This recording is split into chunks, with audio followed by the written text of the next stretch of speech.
followed by the Office of the United Nations High Commissioner for Refugees. Institute for Human Rights, you have the floor. Thank you, Chair. The right to freedom of movement is a fundamental human right enshrined in numerous international human rights instruments. Sorry, could you introduce yourself, please? Institute for Human Rights. The right to freedom of movement is a fundamental human right enshrined in numerous international human rights instruments. In Azerbaijan, however, this right has been severely restricted. The government imposes travel bans on activists and critical voices. This tactic is often used as a tool of intimidation and pressure against civil society, preventing those who speak out from leaving the country. Closed land borders and expensive air tickets further exacerbate this isolation, effectively cutting off access to the outside world.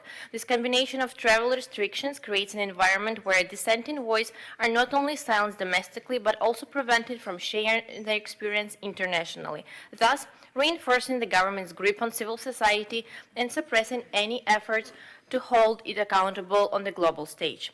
As a result, many are forced into self-censorship, fearing that any criticism of the government will lead to further repression or imprisonment. We reiterate our call to OSCE member states to stand in solidarity and extend cooperation to human rights defenders and activists fleeing from Azerbaijan and seeking refuge and protection.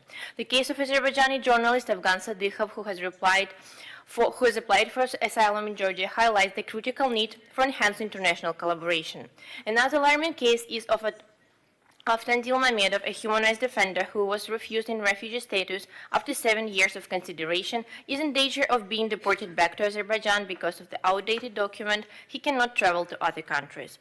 We urge the Georgian authorities to prevent their deportation and ensure safety for their families in accordance with international human rights obligations. Moreover, we would like to highlight that activists remain under constant surveillance even on foreign soil. The case of Azerbaijani journalist Afgan Mukhtarli, who was kidnapped in Tbilisi and forcibly returned to Azerbaijan, highlights the grave risks that activists face even beyond the country's borders. Thus, we urge the Azerbaijani government to immediately lift restrictions on freedom of movement and cease its ongoing crackdown on civil society. The government must respect its obligations under international law to protect fundamental rights and freedoms, including the right to freedom of movement. Thank you. Thank you. Our next speaker is the Office of the United Nations High Commissioner for Refugees.